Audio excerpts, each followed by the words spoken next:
ผู้ใดได้ให้ที่พักอาศัยย่อมหมายถึงผู้นั้น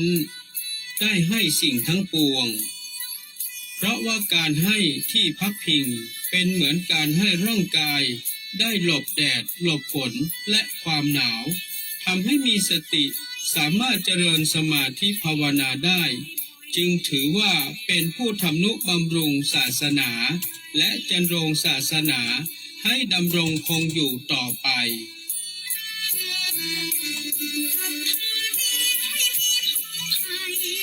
ขอเชิญชวนญาติธรรมฟังสบายสไตล์วุฒิชาติทุกคนทุกท่านได้ร่วมกุศลในการน้อมถวายกฐินสามัคคีณวัดทุ่งสารพีหมู่ที่ 9 ตำบลแม่ลาน้อยอำเภอแม่ลาน้อยจังหวัดแม่ฮ่องสอนในวันเสาร์ที่ 1 พฤศจิกายน 2568 เพื่อสมทบทุนในการก่อสร้างกุฏิสงฆ์ถวายณวัดทุ่งสารพี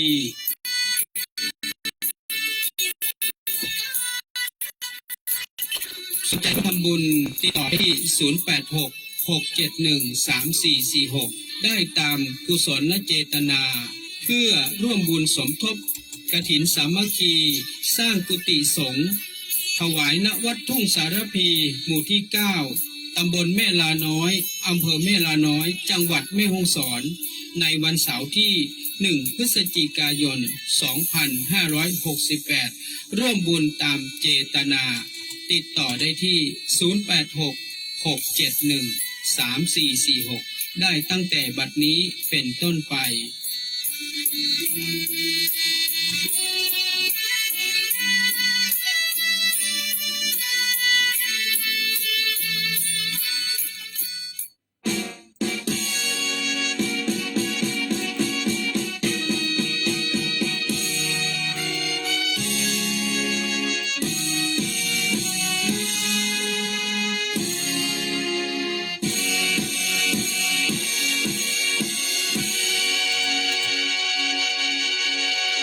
10 นิ้วพนมแล้วก้มลงกราบหลวงพ่อเจ้าคุณที่ท่านการุณให้ความเมตตาให้ผมมาอยู่คู่สถานีเพื่อมวลประชาผู้มีศรัทธาในรถพระธรรมวุฒิชาติคำพันมุ่งมันเดียวแน่เคยแก่คำสอนองค์ชินวรตรัสจริงทุกคำนำพายาธรรมพ้นจากความทุกข์ดวงตาเห็นธรรมพบสุขเลิศล้ำตามรอยพระองค์เกิดมาชาตินี้โชคดีที่สุดได้พบพระพุทธศาสนาทานศีลภาวนาจิตใจมั่นคงผู้รู้ผู้อยู่กับลมหายใจสติดำรงละโลกโกรธลงตรงทางพระนิพพาน10 นิ้วพนมก้มกราบพระธรรมเสนาบดีมาขึ้นสถานีให้ท่านเป็นทางFM 96ทั่วโลกรับรู้ดูฟังรายการวุฒิชาติคำพันสร้างสรรค์ธรรมะอันสุข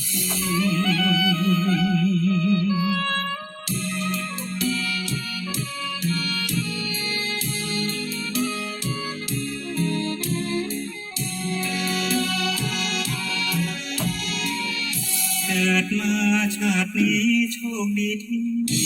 สุดได้พบพระพุทธศาสนาทานศีลภาวนาจิตใจมั่น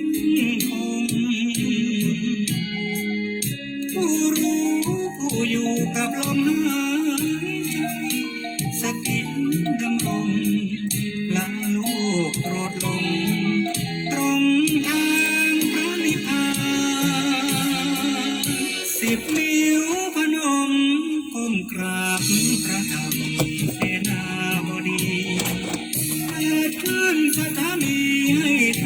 ำเป็นทางFM 96ทั่วโลกรับรู้ดูฟังรายการอยู่ที่ชาติทั้งสร้างสรรค์ธรรมะกันสุ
หน้านอกบอกความในหน้านอกบอกความงามหน้าในบอกความดีหน้าที่บอกความสามารถขอความสุขสวัสดีจงบังเกิดมีแก่ท่านผู้ฟังแฟนรายการฟังสบายสไตล์วุฒิชาติทางคลื่นสถานีวิทยุท้องถิ่นจังหวัดเชียงใหม่คลื่นพระพุทธศาสนาและจริยธรรมFM 96.0 เมกะเฮิรตซ์อุปถัมภ์โดยมูลนิธิพระบรมธาตุเจ้าดอยสุเทพมีพระเดชพระคุณหลวงพ่อพระธรรมเสนาบดีเป็นประธานมูลที่เพื่อการอุปถัมภ์รายการทุกรายการขอบพระคุณท่านผู้อำนวยการคณะกรรมการบริหารเจ้าหน้าที่ควบคุมห้องส่งวัดดอยสุเทพท่านอาจารย์พระมหาประสิทธิ์ประสาธิโกนะที่ได้ดูแลก็เชื่อมสัญญาณรายการขอบพระคุณท่านพระครูเจ้าวัดวัดหนองกายเจ้าหน้าที่ควบคุมห้องส่งวัดหนองกายทั้งคฤหัสถ์และบรรพชิตที่ได้เมตตาก็เชื่อมสัญญาณวันจันทร์ถึงวันศุกร์ 11 โมงถึงเที่ยงโอเคครับขอบคุณครับตอนนี้ก็ประสานกับทางท่านอาจารย์พระมหาประสิทธิ์ประสาธิโกก็เชื่อมสัญญาณเป็นที่เรียบร้อยแล้วเด้อท่านที่กำลังฟังรายการทางคลื่นวิทยุก็น่าจะได้รับฟังรายการพร้อมๆกันกับท่านที่ติดตามทาง Facebook ไลฟ์สดประสานโนภิกขุท่านพระอาจารย์สุริยันคำปา4,000 ประสิทธิ์ศิลป์นะครับแล้วก็คุณย่าคำเนาะเข้ามาติดตามให้กำลังใจท่านผู้ฟังครับในช่วงนี้มีพายุวิภาเนาะซึ่งจริงๆเปิ้ลบ่ได้เข้ามาที่บ้านเฮาโดยตรงนะครับเปิ้ลมาจากเมืองจีนไปที่ตรงประเทศไปทางฮ่องกงไปทางเวียดนามไปทางเวียดนามเนอะเลาะเลาะหิมทะเลไปที่เปิ้ลได้รับผลกระทบนักเมื่อเมื่อกี่วันก็ตังจันทบุรีนะครับแล้วก็ในตอนนี้ที่เปิ้ลบอกว่าน่าเป็นห่วงก็คือเจียงไฮ้แล้วก็ต่างเมืองน่านส่วนเจียงใหม่เฮานี้ก็น่าเป็นห่วงเช่นเดียวกันเพราะว่าทางส่วนราชการที่เปิ้ลได้มีการว่าจ้างเนาะตามงบประมาณที่ได้มาก็กำลังขุดลอกน้ำปิงซึ่งก็ยังบาเซตเตื้อนะครับฉะนั้นการขุดลอกที่ยังบาเซตมันก็มีวัชพืชนะที่มันขึ้นที่ตามน้ำปิงในหลายจุดมันก็อาจจะทำให้การไหลของน้ำบาคล่องตัวนะอันนี้ก็ เป็นสิ่งที่น่าเป็นห่วงแล้วก็แม้กระทั่งผมขับรถมาตามถนนหนทางในหลายจุดนะครับก็มีน้ำท่วมขังที่เขาว่าน้ำรอระบายแล้วก็หลายที่มันเคยท่วมเป็นประจำนะฮะก็คือน้ำที่มันท่วมขังอยู่นั่นแหละอย่างเช่นตังชุมชนตังยังกวงกัดก้อมนี่มันก็จะมีประจำถ้าเวลาฝนตกนักน้ำมันระบายแบบตันก็อาจจะมีการท่วมขังบนถนนอาจจะประมาณเกิงหน้าแข้งนะประมาณนี้นะครับหรือเต็มที่กับหัวเข่านะประมาณนี้แต่มันก็ต้องใช้เวลาในการระบายนะเพราะว่าน้ำที่มันส่งลงไปในท่อเนี่ยบางครั้งเราก็บอกฮู้เนาะท่อมันอาจจะตันนะก็ต้องยอมรับว่ามีบางคนบางท่านอาจจะเป็นเพราะว่าเป็นคนมากง่ายนะชอบเอาเศษขยะเอาโน่นนี่นั่นถอกเทลงไปในท่อระบายน้ำนะมันก็เลยทำการให้เกิดการอุดตันแล้วก็นะฮะน้ำก็เลยระบายได้บ่เต็มที่นะอันนี้ก็เป็นสาเหตุนะครับที่ทำให้น้ำท่วมขังในหลายจุดนะครับเราจะเจอตลอดเส้นจังการก็ดีในหลายเส้นนะครับที่จะมีน้ำท่วมขังอันนี้เปิ้นว่าน้ำรอระบายนะไม่ได้ว่าน้ำท่วมนะถ้าน้ำท่วมก็คือว่าน้ำปิงเนี่ยมันต้องขึ้นมาเหมือนอย่างปีที่แล้วนะครับ4 เมตรปลายนะ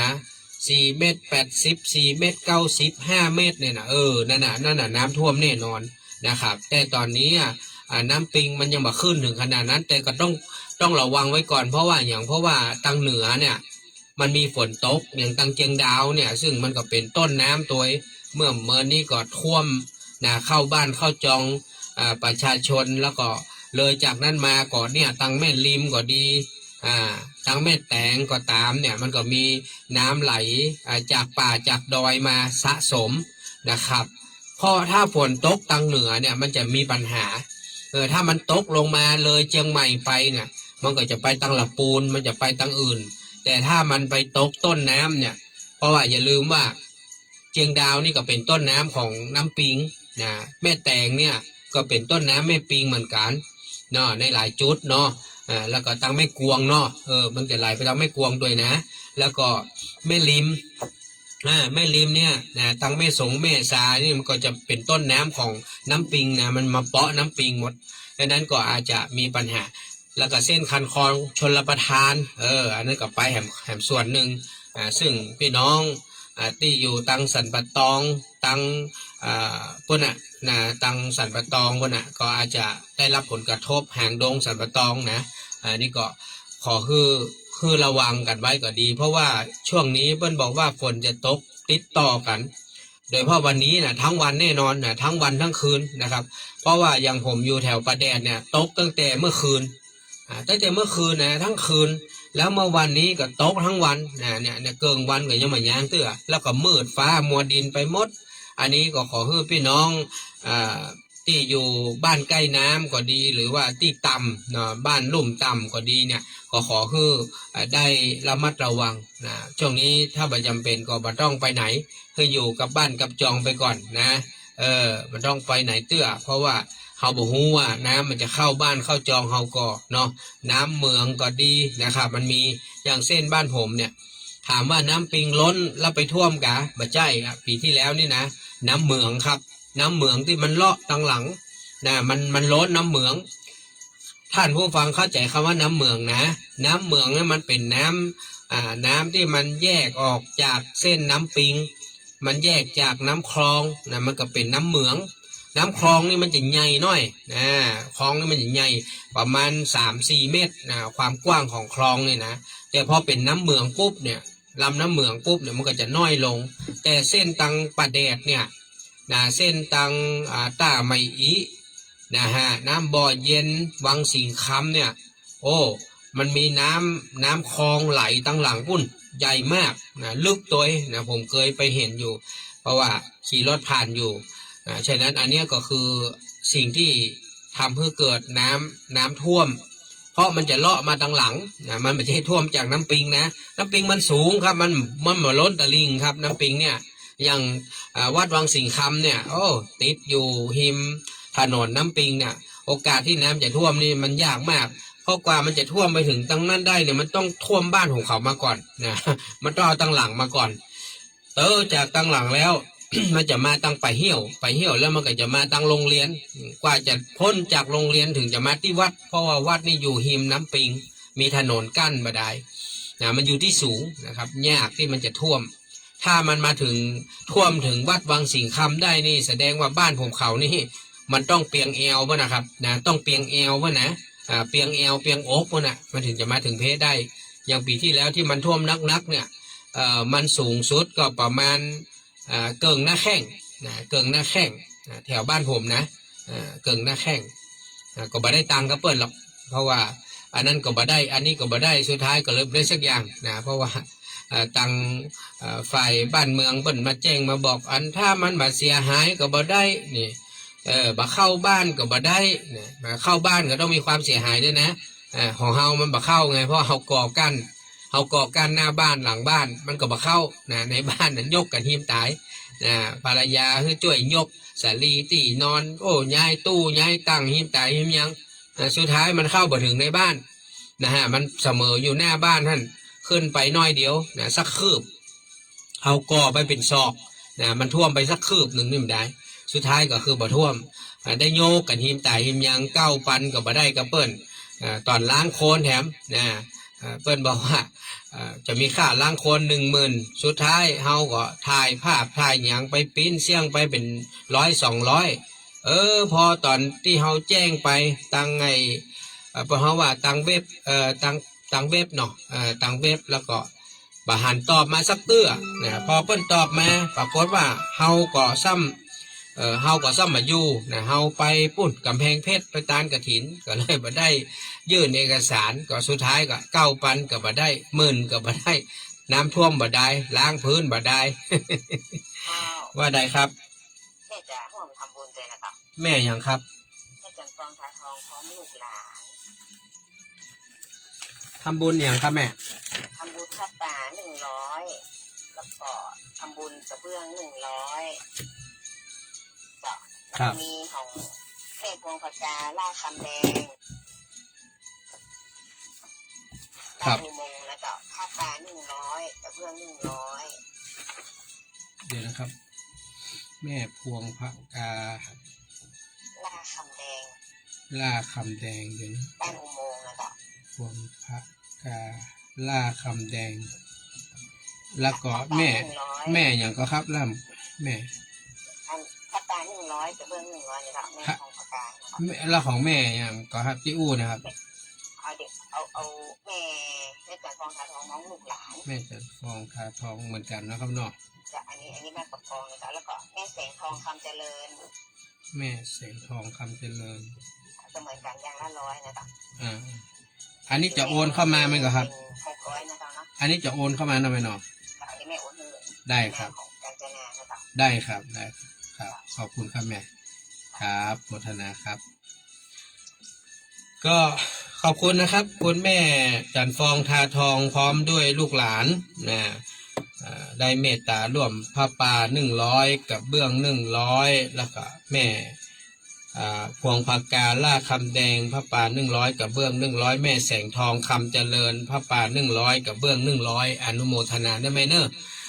ขอบคุณนะคุณรักเนาะคุณแม่พรทิพาอุ่นเรือนคุณปุญญนุชพันชัยแม่ส้มกรแสงแม่วันเพ็ญชัยกานะครับคุณเกษณีนะครับเนาะเข้ามาติดตามแม่พรทิพาบอกฝนตกดูแลตกเก่าตัวนะเจ้าขอบคุณนะแม่เนอร์ขอบคุณครับที่ส่งความห่วงใยมาเฮ้อพี่หนานี่เนาะอยู่ในนี่ต้องได้ตุ้มพระตวบเลยนะ อันนี้มันจะเปิดนักในแอร์นะ24-25นะแต่ว่ามันเย็นครับก็เลยต้องตุ้มการความเย็นเข้าสู่เนื้อสู่ตัวนักลำไปมันก็อันตรายนะท่านผู้ฟังครับฉะนั้นก็ขอให้ทุกท่านได้ดูแลนะสุขภาพร่างกายดูแลบ้านเฮือนดูแลข้าวของท่านถ้าเฮารู้สึกว่าบ้านเฮาเนี่ยมันเคยมีน้ำท่วมนี่เนาะเฮาก็อย่าได้ชะล่าใจ นะถึงแม้เปิ้นจะว่ามันบ่ท่วมอีนะเฮาก็อย่าไปชะล่าใจเพราะว่าฝนที่มันตกหนักติดต่อได้ยินเปิ้นว่า2-3 วันติดกันเนี่ยฝนจะตกนะทั้งวันทั้งคืนเนี่ยมันตกอยู่เรื่อยๆฉะนั้นการสะสมของฝนที่มันหนักขึ้นเนี่ยมันก็อาจจะทำให้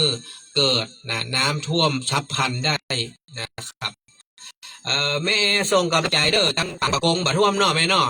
น้ำมันกว้างน้ำมันเลิก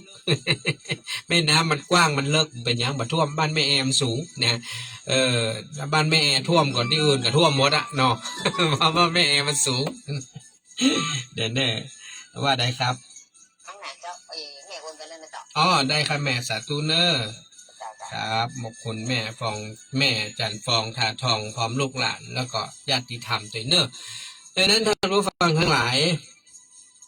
พายุวิภานะชื่องามแตะงามว่าชื่อน้องวิภานะน้องวิภานี่ร้ายกาจมากเลยเนาะมากรรมเตือดร้อนกันไปหมดท่านผู้ฟังลำไยก็แตกเนาะตอนนี้นะถ้าโดนฝนนักๆมันก็แตกลำไยก็บ่มีราคานะท่านผู้ฟังตอนนี้พี่น้องชาวสวนลำไยบอกว่าถ้าจะได้ป้อมลำไยขว้างนะวันนี้นี่ทางภาครัฐก็กำลังจะเริ่มเข้ามาช่วย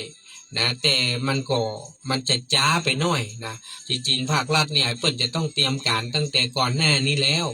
นะครับ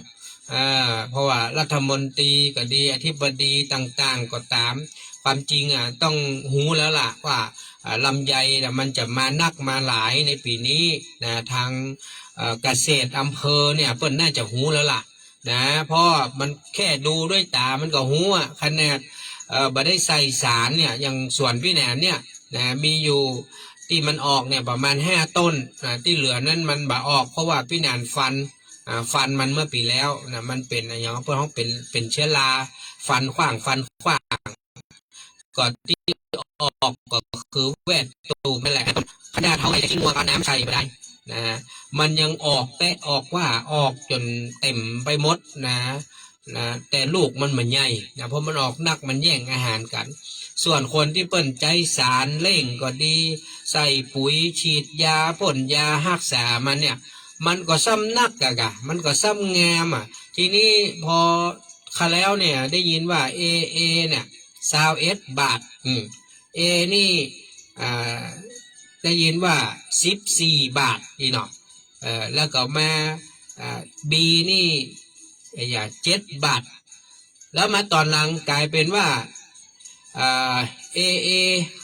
ก็ประมาณ14 บาทเนาะแล้วก็บีนี่ตอนนี้4 บาทนะแล้วซีนี่เพิ่นมาฮับซื้อแล้วตอนนี้นะเพิ่นมาเอาแล้วนะไซส์ซีนี่นะโอ้หันก่อนใน TikTok หันก่อนใน Facebook ในอย่างหันก่อนเขาเอาไปทอกกันนะท่านผู้ฟังเอาไซส์ซีเนี่ยโอ้จ้างคนไปขึ้นจ้างคนหูดสุดท้ายก็นึกว่าจะได้นะ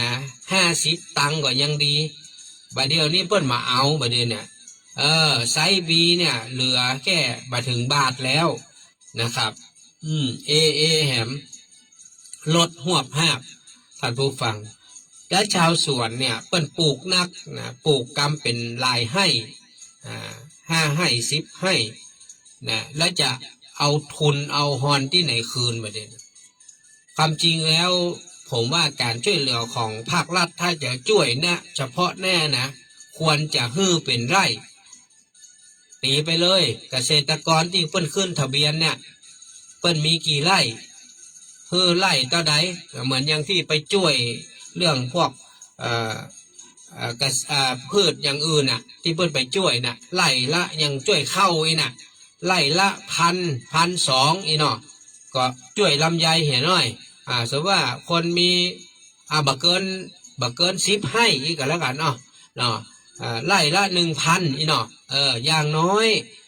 เปิ้นมี5 ให้เปิ้นก็ได้ 5,000 10 ให้เปิ้นก็ได้มา10,000อย่างน้อยก็เป็นอย่างเป็นทุนเพื่อเปิ้นถ้ามาอ่านเปิ้นจะเอาที่ไหนท่านผู้ฟังเพราะว่าผมเห็นเปิ้นมาโพสต์กันมีอยู่ลายนึงปรากฏว่าไปจ้างเปิ้นขึ้นเปิ้นอย่างเรียบร้อยนะได้เงินเอาไปขายเปิ้นว่าได้เงินอยู่640 บาท เขาว่าโอ้ได้กำไรก็กำไรที่ไหน640นี่นะต้องได้เติมแหมแหมจะได้แหม60 บาทนะเฮ้ยมันเป็น700เอาไปยังก็เอาเฮ้ยคนขึ้น500เอาจ้างคนที่ไปหูดนั้น200สุดท้ายแล้วคือไปขึ้นลำไยเป็นต้นนั่นน่ะไม่ได้สักบาทเอาไปขายเสี่ยงน้ำมันแถม กลายเป็นว่าปุ๊ดตีนปูประมาณไม่ได้อย่างสักอย่างท่านผู้ฟังอันนี้เป็นความลำบากของพี่น้องชาวสวนลำไยเนอะตอนนี้พี่นานเห็นละ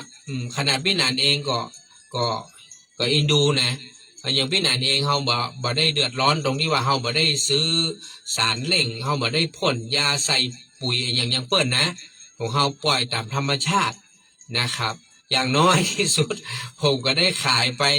นะประมาณ40 กิโลนะ ได้เงินมาละนะฮะแม่เปิ้นให้มา1,000อย่างน้อยผมก็คุ้มนะคุ้มอยู่นะกาฮดน้ำกาอันเซาะขี้งัวไปใส่นั่นนะ ได้อยู่ถ้าเดี๋ยวลองต้นเดือนนี้ไปเก็บนะรอให้มันแก่มันสุกก็เอามาให้แม่เปิ้นเพิ่มก็น่าจะได้แหมอยู่เพราะว่ามันค้างแหมตอนนี้ประมาณ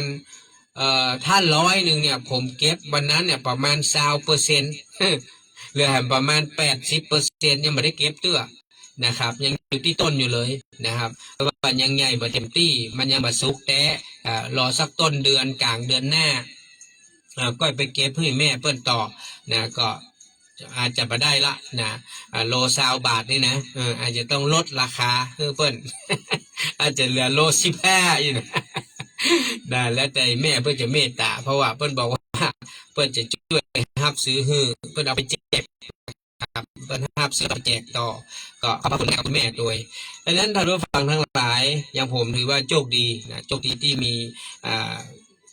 ท่านผู้ใหญ่ใจบุญเพิ่นช่วยรับซื้อนะเพื่อเอ็นดูจะได้ช่วยค่าน้ำค่าไฟเพราะว่าผมต้องจ่ายค่าไฟกับเดือน60 บาทค่าน้ำประปาแถมเนาะก็เดือนก็เป็น100อะครับนะตึงน้ำตึงไฟกับเดือนเป็น100นะปีกับ10,000ปีก็ได้เดือนละ100ปีกับ1,200เนาะเนี่ยก็อย่างน้อยก็กุ้มไปนะกุ้มไป มานับที่เฮาแบบล่นรถวิ่งรถไปวิ่งรถมานะวิ่งไป100วิ่งปิก100ติดละ200 วิ่งไปยื้อพอส่วนติดละ200ปีได้ปีก็2,000ปลายเนาะไม่ก็ฮะใช่เดือนละติดละ200เดือนละ800ก็ประมาณ8,000ปลายเนาะ9,600นะปีหนึ่ง9,600เนอะการน้ำมันรถปัดท่อเอาแบบเช่นน้อยๆได้9,600นะต่อปีการรถวิ่งไปวิ่งมานี่ไม่ได้นะไปดูแลสวนฉะนั้นอันเนี้ยก็อย่างก็เป็นงานการบาให้อุ้ยนางเนอะขายดีเนี่ยบาให้แม่มันหมีอันหน่วยพันมันเนอะไม่เนอะใครได้เหมือนกันนะหน่วยพันมาให้นี่นะอยากเอาไปปลูกเหมือนกันนะเพราะว่าได้ราคาดีมากมาให้อุ้ยนางนี่4-5 แก่นนี่นะได้10 บาท20 บาทนะ10 แก่น20 บาท แก่นละ2 บาทนะแม่เนาะแก่นจ้าใหญ่นะมอเอี่ยมได้มอเอี่ยนะมันใหญ่แก่นใหญ่กว่ามะนาวน้อยหนึ่งนั่นนะแก่น2 บาทเนอะมาให้อุ้ยนางนะราคาดีขนาดเนาะเปิงแม่ว่าแต่นะแต่ก็ยังว่านั่นเนอะมันก็ต้องดูแลรักษาเพราะว่าหูหอยหูนอนหูนอกมันกินได้มันชอบกินกันนะเนาะดังนั้นวันนี้ก็อยากจะอู้จาเรื่องของธรรมะกับท่านผู้ฟังตะกี้อู้เรื่องของอย่างอู้เรื่องว่าหน้านอกบอกความงามหน้าในบอกความดีหน้าที่บอกความสามารถอันนี้ว่าคนมี3 หน้าท่านผู้ฟังไม่ใช่4 หน้าอย่างอันพระพรหมนะพระพรหมมี4 หน้าอันนี้มี3 หน้าคือ1 หน้าเนี่ยมันจะบอกถึงความงามสังเกตดูนะคนเฮานี่นะสิ่งที่จะดูแลมากที่สุดคืออย่างหัวคือหน้าตาใช่ก่อนถัดไปกับผมเผ้าเนาะ ดูหน้าดูตาก่อนดูผมเผ้าเฮาก็คือดูผมนะคือมันเรียบร้อยคือมันผมต้องหวีเนาะต้องตัดต้องหวีต้องดูแลแต่ว่าที่ต้องดูแลนักที่สุดคือหน้าทุกวันตื่นมาต้องล้างหน้าแปรงฟันบางคนก็ต้องใส่ครีมใส่นนใส่นี่เนาะเพื่อให้หน้าตาเนี่ยมันดูเพราะว่าดูดีดูงามถึงมันจะเป็นคนดำก็จ้างคนขาวก็จ้างลองคนขาวเลยลองมาดูแลเรามาใส่ครีมใส่แป้งบัดทาทาลิปแล้วหน้าเปิดหน้าซีดโอ้ตื่นเจ้ามาผมยุ่งนี่นะหน้าเปิดหน้าซีดมันขาวเนาะขาวล้ำไปเนาะหัวลุกขึ้นมาตกใจนะมันเหมือนอย่างคนหน้าดำแล้วเอาแป้งมาทาท่านผู้ฟังเคยเห็นก่อ เอาแป้งขาวมาพอกมันกลัวได้หรอตายละนึกว่านอนกับไผ่ใจนอนกับเมียนึกว่านอนกับผี มันขาวจนเปิดไปหมดนะก็ต้องดูแลนะตื่นมาเมื่อจริงก็เป็นว่าไก่งามเพราะคนงามเพราะแต่งหรอเนาะถ้าคนเอามาแต่งมาย่องไปงามอย่างไรคนไปย่องมาไปสาว30 ปีมันต้องแต่งต้องทำได้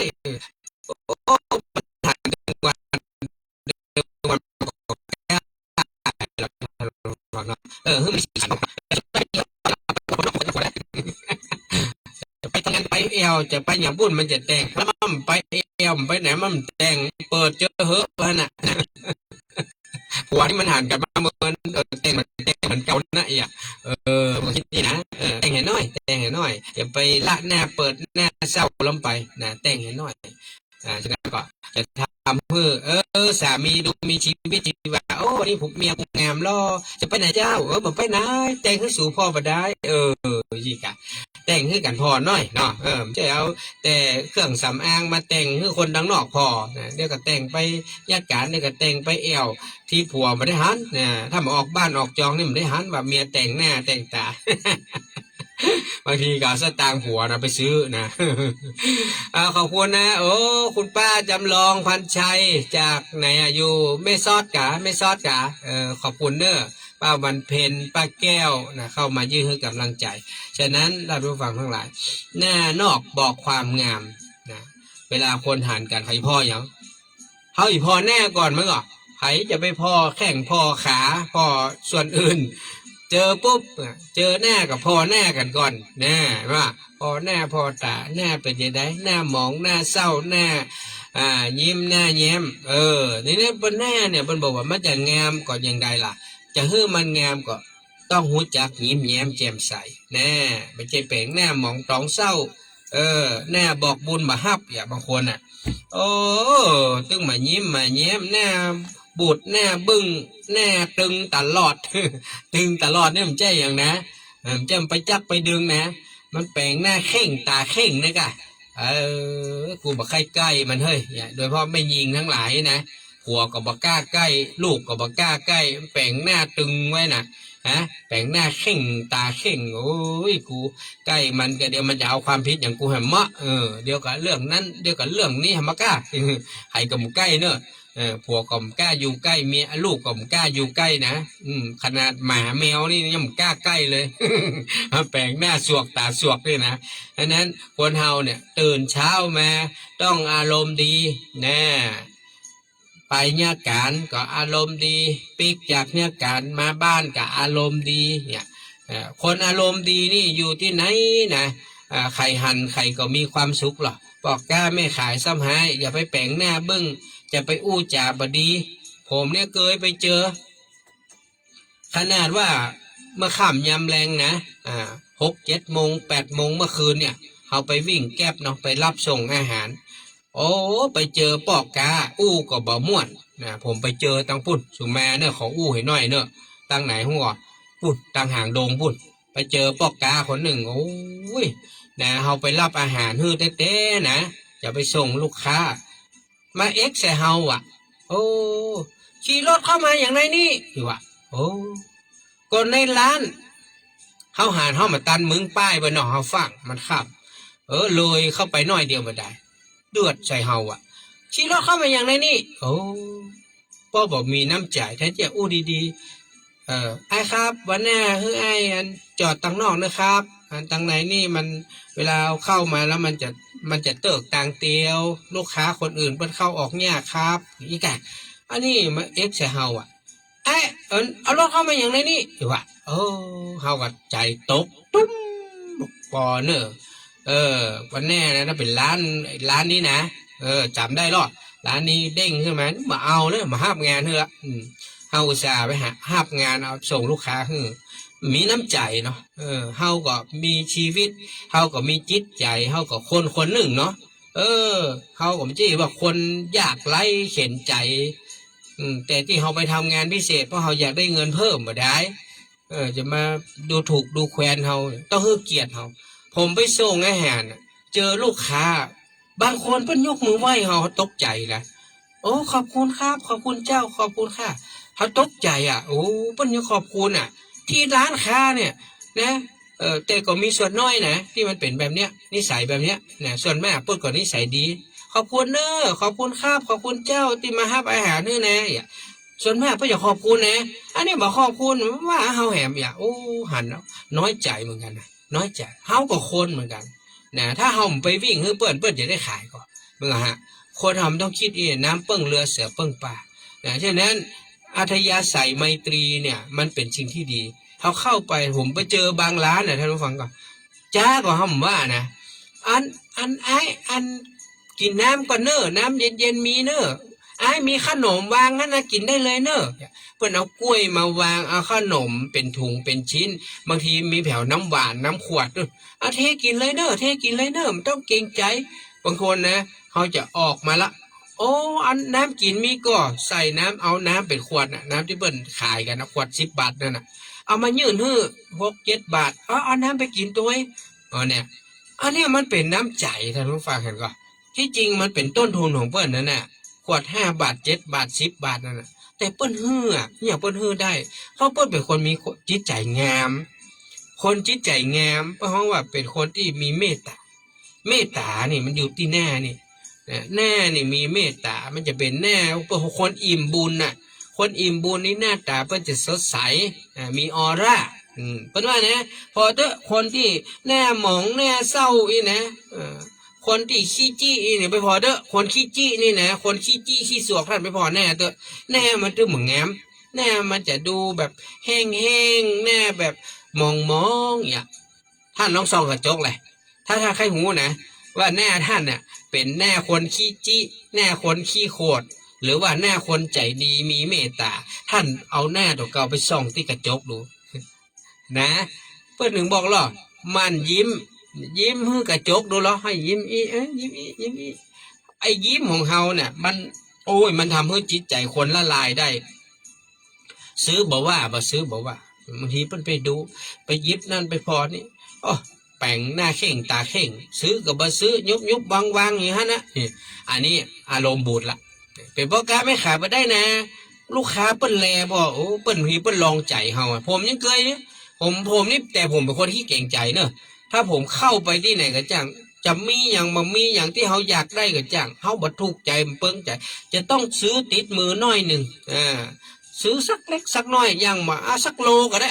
นะแต่ผมไปดูผลหมากหลักไม้นะโอ้เขาจะไปสอบพอเงาะโอ้มันหมากงามเหลียวไปพอมีอย่างอื่นอยู่ก็มีมังคุดมังคุดก็สีดูแห้งแต่ก็เลียวไปพออย่างอื่นแถมเนี่ยอย่างที่ปอซื้อได้คืออุดหนุนเปิ้นบ่อยากจะให้เปิ้นเสียน้ำใจเข้าไปแล้วเฮามาซื้ออย่างออกมาเนี่ยเป็นคนขี้เก่งใจนะเนี่ยแล้วก็เชื่องกับความขี้เก่งใจเนี่ยมาเยอะแล้วนะ เป็นคนขี้เอ็นดูเพื่อนเก่งใจเพื่อนเพื่อนอุตส่าห์มาต้อนรับดูแลเฮาเนาะเอานี่บออันนี้บอยเอามาซื้อเพื่อนมันเสียกำลังใจเนาะขอบคุณนะครับคุณแม่อมพรที่อินคุณปี้อย่างก็ปี้นะอันนี้มันจิลาพันธ์จ้ะพี่จิลาพันธ์เนาะขอบคุณนะครับดังนั้นหน้านอกเนี่ยสำคัญนะท่านผู้ฟังอยู่กับไผกับจ้างนะอยู่กับครูบาอาจารย์อยู่กับพ่อแม่อยู่กับลูกหลานพี่น้องอยู่กับเพื่อนร่วมงานผมแม่ทำงานอยู่กับ เนี่ยสถานีเนี่ยนั่งจัดรายการเนี่ยมันไม่ใช่หันภัยนะก็หันท่านตามใน Facebook นะก็พยายามที่จะยิ้มเพื่อนะพยายามที่จะคือมันสดใสอ่ะท่านเห็นแล้วก็ท่านก็มีความสุขทีนี้พอเฮายิ้มเนี่ยนะท่านฟังว่ายิ้มตังในเนี่ยมันช่วยได้เนอะเวลาเสียงออกมาเสียงมันก็จะสดใสเสียงมันก็เหมือนมีชีวิตชีวามันเหมือนอย่างท่านอ่ะเวลาพี่หนานออกวิทยุสมมุติว่าตอนพี่หนานได้ Facebook นะมาได้โพสต์ Facebook นะมาไลฟ์สดนะพี่หนานออกวิทยุอย่างแทนท่านอาจารย์เจ้าคุณเนี่ยถ้าพี่หนานอู้ไปยิ้มไปอ่ะเสียงที่ออกไปอ่ะท่านเหนือนึกภาพนึกเสียงเสียงมันดูสดใสแล้วลองเวลาพี่หนานเปิดเทปเลยเทปอ่ะเทปกับสดเนี่ยมันต่างกันนะ มันเหมือนกันการที่เฮาอู้ไปยิ้มไปนะคนฟังก็มีกำลังใจคนฟังก็มีความสุขนะครับแต่ใครจะเห็นพี่นานยิ้มก็คือหมู่ที่ดูตัง Facebook ไลฟ์สดถ้าหมู่เนี้ยเขาจะเห็นพี่นานมันตุ้มพะตวบนะ ตุ้มพะตวบจัดรายการเนอะนะแต่มันก็จัดไปยิ้มไปไข้หัวไปเนี่ยคนก็พลอยมีความสุขไปไม่ใช่จัดไปจมไปหน้าเข่งตาเข่ง คนก็บ่ม่วนนะเนาะผมว่าเจ้าหลายคนที่ติดตามแล้วเป็น FC พี่นานก็ถ้าพ่ออย่างเงี้ยเพราะเขาว่ามีสไตล์ของเขาแบบนี้นะถึงแม้ว่าจะเป็นธรรมะแต่เขาก็เป็นธรรมะแบบเจ้าบ้านธรรมะแบบสบายๆไม่ได้ไปเอาเป็นเอาตายนะอันเนี้ยเพราะว่าธรรมะแบบตามสไตล์วุฒิชาตินี่แหละนะครับ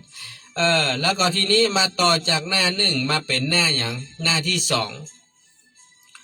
หน้าที่สองคือหน้าในบอกความดีหน้าในบอกความดีความดีที่อยู่ในใจ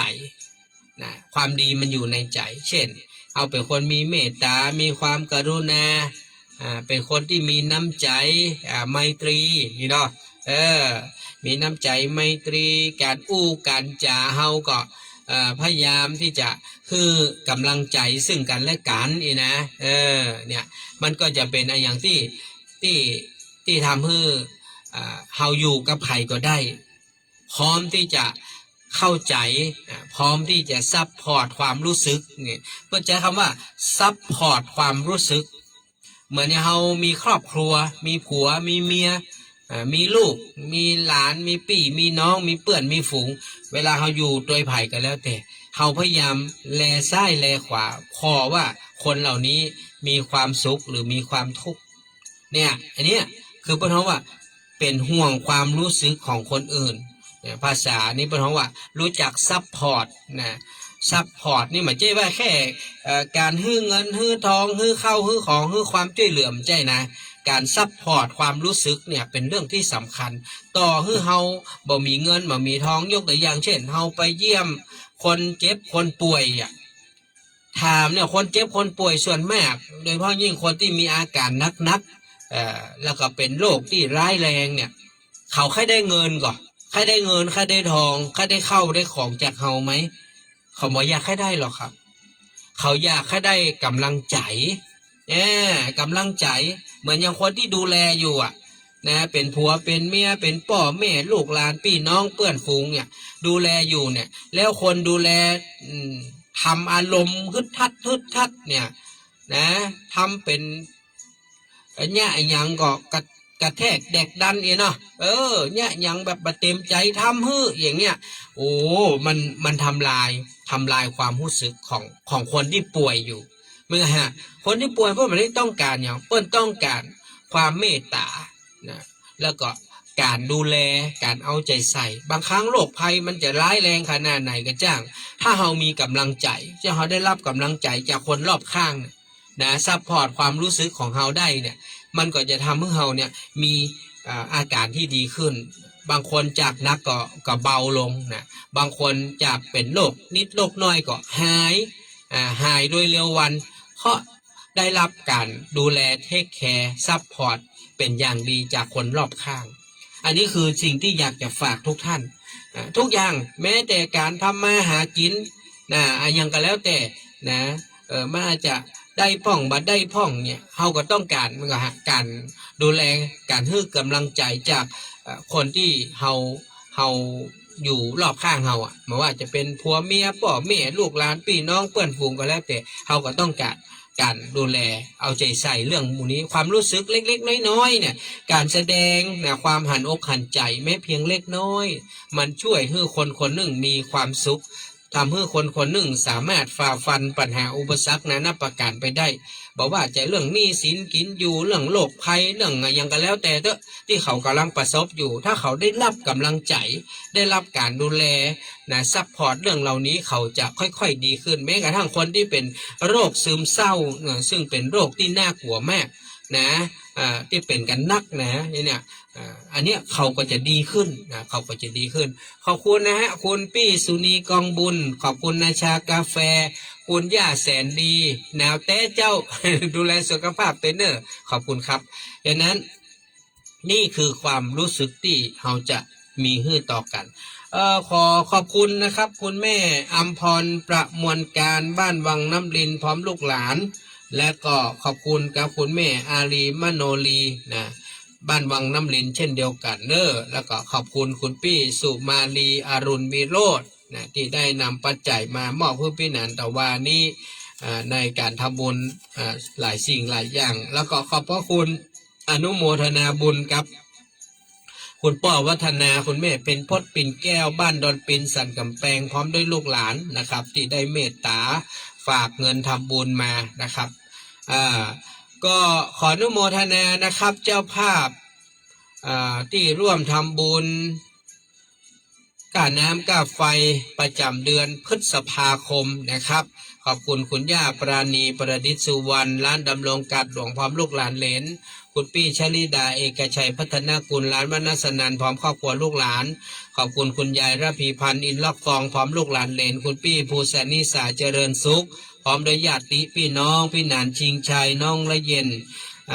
สั่งการพร้อมบุตรธิดาคุณปี้สิริกรจันทรศิริน้องนลินน้องตะวันพจนาถคุณปี้สุนีกองบุญพร้อมด้วยลูกหลานคุณอุทิศคุณ4,000จังหารพร้อมครอบครัวแม่สีนวลรันจวนพร้อมลูกหลานแม่ระดาใจมาพร้อมครอบครัวแม่สุภาอุปนันท์พร้อมลูกหลานแม่ส้มกรแสงพร้อมด้วยบุตรสาวคุณแม่สุนาพิบูลพร้อมด้วยครอบครัวนะครับที่ได้เมตตาอุปถัมภ์ก้าไฟประจำเดือนพฤษภาคมซึ่งก็เดี๋ยวจะได้มอบถวายวันนี้ท่านอาจารย์เจ้าคุณดร.ที่จะมาจัดรายการท่านจะเข้ามาจัดรายการวันนี้แล้วก็จะได้นำถวายแล้วเดี๋ยวก็จะได้เตรียมค่าน้ำค่าไฟประจำเดือนกรกฎาเดือนมิถุนาเพราะตอนนี้มันก็เข้ามาเลยกลางเดือนละก็จะได้เตรียมในสัปดาห์หน้าก็จะได้จ่ายค่าไฟประจำเดือนมิถุนาให้ท่านแถมต่อหนึ่งเพราะว่าอันนี้จะถวายของเดือนพฤษภาไปก่อนนะแล้วเดี๋ยวจะได้รวบรวมปัจจัยถวายเดือนมิถุนาต่อเพราะเดือนนี้มันกรกฎาอาจจะต้องจ่ายของเดือนมิถุนาภายในสัปดาห์หน้าแล้วหลังจากนั้นเดือนหน้าสิงหาก็จะจ่ายของเดือนกรกฎาอาจจะจ่ายย้อนหลังนะครับจ่ายย้อนหลังอาจจะต้องเก็บรวบรวมปัจจัยก็ขอบคุณนะท่านที่มีเมตตาร่วมบุญเรื่องของค่าน้ำค่าไฟประจำเดือนในแต่ละเดือนถึงแม้จะมีสัก10 กว่าท่านที่คือการช่วยเหลือทุกเดือนก็ขอบคุณในส่วนที่มันขาดก็จะนำเอาเงินกองทุนที่เรามีก็คงจะอยู่รอดไปจนถึงประมาณสิ้นปีอยู่นะครับถึงธันวาอยู่ฉะนั้นเราก็บ่ได้เป็นกังวลเรื่องค่าใช้จ่ายนักเพราะเราจะมีค่าไฟก็เดือนประมาณ1,400ฝ่ายแล้วก็จะมีค่าอินเทอร์เน็ตแถมเดือนละ600 กว่าบาทนะครับฉะนั้นก็เดือนนึงก็ประมาณ2,000ที่เราจะต้องจ่ายแต่เราเก็บเงินได้ก็ประมาณ1,000ปลายนะครับที่มีญาติธรรมหอมาก็ได้ประมาณ1,000 กว่าบาทส่วนมากค่าเน็ตนี่ก็วิทย์กู้เดือนวิทย์กู้เดือนเราก็จะต้องเอากองทุนที่เราเก็บไว้เอามาชดเชยนะครับอันนี้ก็ขอบคุณทุกท่านนะครับที่ได้ร่วมบุญในส่วนของกองทุนมาถึงข้อที่3ข้อที่3บอกว่าหน้าที่บอกความสามารถคนเฮาเนี่ยจะดูว่าใครมีความรู้ความสามารถก็ดูที่เนี่ยหน้าที่การงานที่เฮาทำคนที่ทำการทำงานทุกอย่างบอกว่างานราชงานหลวงงานอย่างกันแล้วแต่ เนี่ยมันจะบอกถึงความรู้ความสามารถของคนนั้นๆว่าเป็นคนมีสติมีภาญาปัญญามีความสามารถมากน้อยมากใดเนี่ยเหมือนอย่างบางทีเฮามีเจ้านายนี่เนาะโอ้ยกระเดียวก็เอางานมาฮื้อกระเดียวก็เอางานมาฮื้อเนี่ยคนอื่นเนี่ยมันใจพ่องใจก็เฮาคนเดียวอย่างสมัยก่อนผมเป็นตู้เจ้าก็เหรอนะครูบาอาจารย์หลวงพ่อเปิ่นก็จังใจงานเฮาก็หลวงพ่อก็พระเนนในวัดมีเป็น5 ตน 10 ตนมันใจกับผมคนเดียวก็เปิ้นไว้วางใจเปิ้นเห็นความสามารถของเฮาเปิ้นคิดว่าเฮาเนี่ยสามารถรับภาระธุระทำงานทำการตามที่เปิ้นได้มอบหมายให้ได้สำเร็จลุล่วงเปิ้นถึงไว้วางใจเหมือนอย่างผมเองเนี่ยนะพระเดชพระคุณหลวงพ่อพระธรรมเสนาบดีเนี่ยผมรับใช้ท่านมาร่วม20 ปีนะท่านมอบหมายงานให้ผมมาตั้งแต่แรกนะครับผมก็พยายามทำหน้าที่ของผมมาโดยตลอดท่านบอกว่านั้นอย่าเจ็บอย่าป่วยเด้อทำงานทำการทุกวันนะมาอยู่ไปกู้ไปกินคนแก่คนเฒ่าเนอะมาช่วยสถานีวิทยุเนอะไปกินไปตันนำเปิ้นไปปฏิบัติธรรมกรรมฐานเนอะหลวงพ่อท่านก็ฝากงานไว้อย่างเงี้ยตั้งแต่นั้นมาผมก็ทำงานสนองหลวงพ่อมาว่าปฏิบัติธรรมที่ดอยสุเทพก็ร่วม15-16 ปีนะครับมาจัดปฏิบัติธรรมเข้าประสาทที่วัดสะดือเมืองนี่แถม12 ปีเข้ามานี่ละนะครับก็มีทุกวันเสาร์เนอะปล่อยแม่เนอะในวันเสาร์นี้ ก็โชคดีละเพราะว่าวันนั้นมีท่านผู้ใจบุญญาติธรรมผู้ใจบุญเปิ่นได้เมตตาช่วยเรื่องของคุณแม่สุนากันจีนะเด้อวันนั้นนะเปิ่นบอกว่าอีแม่นะขอหอมขนม200 บาทเด้อเอาไว้เลี้ยงคนที่มาปฏิบัติธรรมวันเสาร์กับพี่นานบ่ายโมงถึง4 โมงแรงที่วัดอินทขินเอามีกาแฟมีโอวัลตินมีน้ำเย็นมีน้ำฮ้อนเลี้ยงแล้วก็มีขนมนะ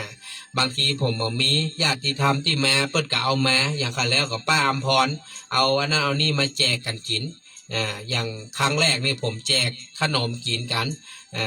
เสาร์ที่2กับป้าอมพรเสาร์ที่3นี่ก็ขอบคุณแม่สุนากันจินะพร้อมลูกหลานเด้อหอมกันเทศที่จะไปสันมหาพลวันที่26แมลงหลังจากที่ปฏิบัติธรรมเสร็จผมจะต้องเดินทางไปที่สันมหาพลนะครับไปร่วมธรรมสัญจรมีท่านพระครูฟลุกไปเป็นองค์เทศนาธรรมมีคุณแม่ครูลำแพนจันทรเทพพร้อมด้วยลูกหลานได้เป็นเจ้าภาพการเทศการธรรมนะครับก็ขอบคุณนะครับคุณแม่อมพรประมวลการบ้านวังน้ำดิงก็ร่วมบุญ100นะครับแล้วก็ในส่วนของคุณแม่จันคำจาก็คือแม่ของคุณพี่จรินคำจาซึ่งท่านเพิ่งเสียชีวิตไปก็ร่วมกันเทศมา200 บาทแล้วก็ของคุณพี่สุมาลีอรุณมิโรจน์เนาะก็500 บาท อันนี้ก็ได้ห่วมได้หอมมานะครับก็จะได้ หอมเป็นการเทศกันทำฉะนั้นความสามารถมันก็จะนำมาซึ่งความเจริญก้าวหน้าทุกอย่างการทำมาหากินขอบคุณครับแม่แอวันเพ็ญชัยกาบอกว่าขอหอมก้าไฟของเดือนนี้ว่าเดือนแล้วแม่ กรกฎากับแม่กกรกฎาเนาะเดือนมิถุนายนนี่มันตันแล้วเนาะมันย้อนหลังถ้าแม่จะหอมก็แจ้งมากรรม ว่าเป็นของมิถุนาว่าของกรกฎาก็เดี๋ยวสัปดาห์หน้าก็จะออกก้าไฟของเดือนมิถุนาเพราะนั้นความสามารถของเราเมื่อก็จะนำมาหนึ่งของความเจริญในการงานต่างๆนะครับความมั่นคง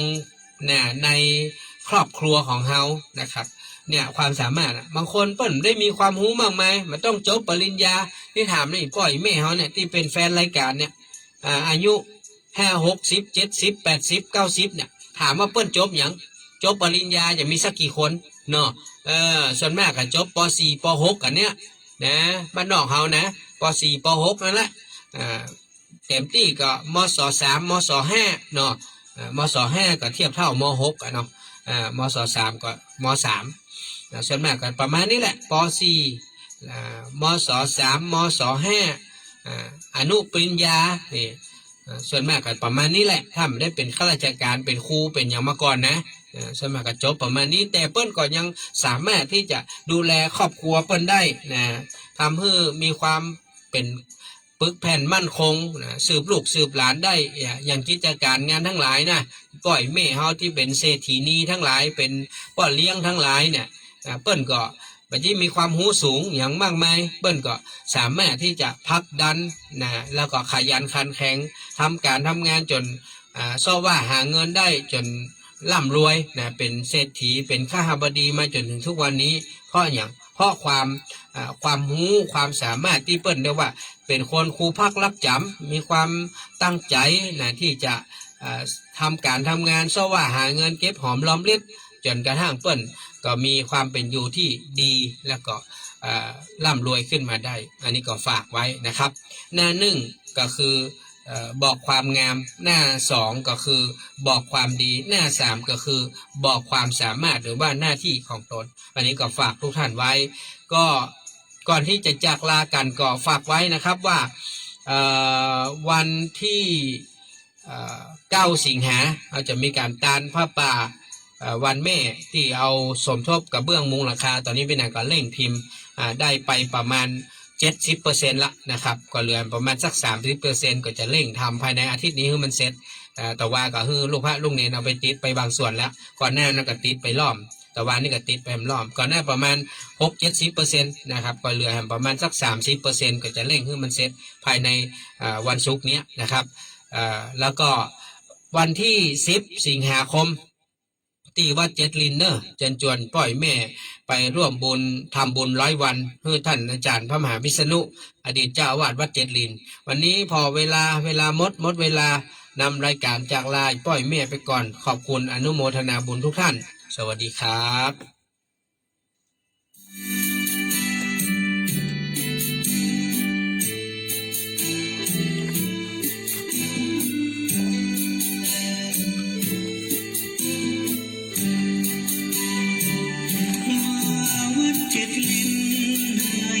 เสียงพระเนรสวดมนต์เจริญพรท่านสาธุชนผู้สนใจฝักใฝ่ในธรรมโบราณสถานพระเรือนเจดีย์สุดเศร้างามล้ำรูปเหมือนปฏิมากรรมเหรียญทรงเจ้าเฝ้ากราบบูชามาวัดเจ็ดลินกราบขอพรพระเจ้าทันใจตั้งจิตอธิษฐานสิ่งใดจะได้สมใจปรารถนามหาอุบาสกคุณพ่อสมบูรณ์กันป่าน้อมจิตอุทิศสร้างสาชมบุญเถิดคุณความดีจากวัดร้างสุดทรงบางเอียงเจ็ดลินเจ้าฟ้าผู้ครองแผ่นดินล้านนาสร้างมานานปีถึงพระคุณเจ้าพระธรรมเสนาบดีวิกฝืนวัดเก่าไม่มีพระสงฆ์องค์เด่นอยู่ชั้นพรรษาเจ็ดลินได้ยินเสียงพระเนรผ่านไม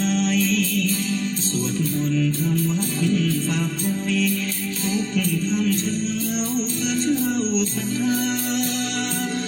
มีน้องน้ำใหญ่ไม่ผ่อนคลายให้อาหารปลาขอโชคจากเสียงนาตาขอพรเทวาช่วยมา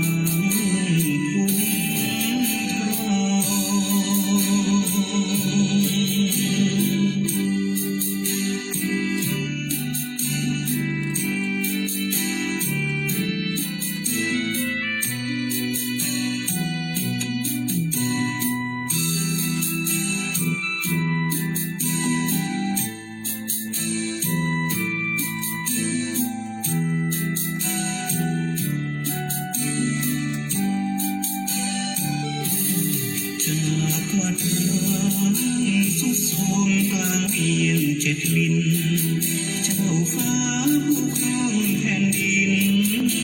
ล้านนาสร้างมานานปีถึงพระคุณเจ้าพระธรรมเสนาบดีนิกฝืนองค์เก่าไม่มีพระสงฆ์องค์เด่นอยู่จำพรรษามาวัดเจ็ดลิ้นได้ยินเสียงพระเนรผ่านไอสวดมนต์ธรรมะฝากให้ทุกค่ำเช้าพระเจ้าศรัทธามีน้องน้ำใหญ่ไม่ผ่อนคลายไม่อ่านปลาขอโชคจากเสียงหัวตาขอพรเทวาช่วยมาคุ้มคร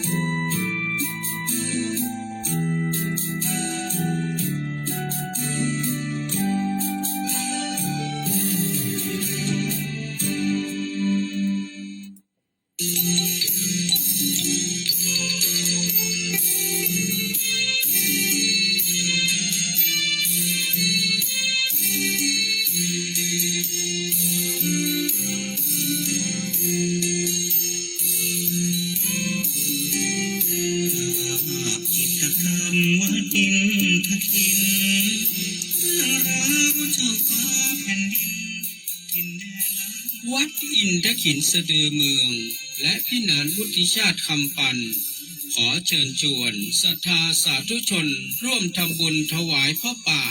เป็นเจ้าภาพกระเบื้องมุงหลังคา วิหารพระเจ้าทันใจแผ่นละ20 บาท เนื่องในวันแม่แห่งชาติ น้อมถวายในวันเสาร์ที่ 9 สิงหาคม เวลา 13 นาฬิกา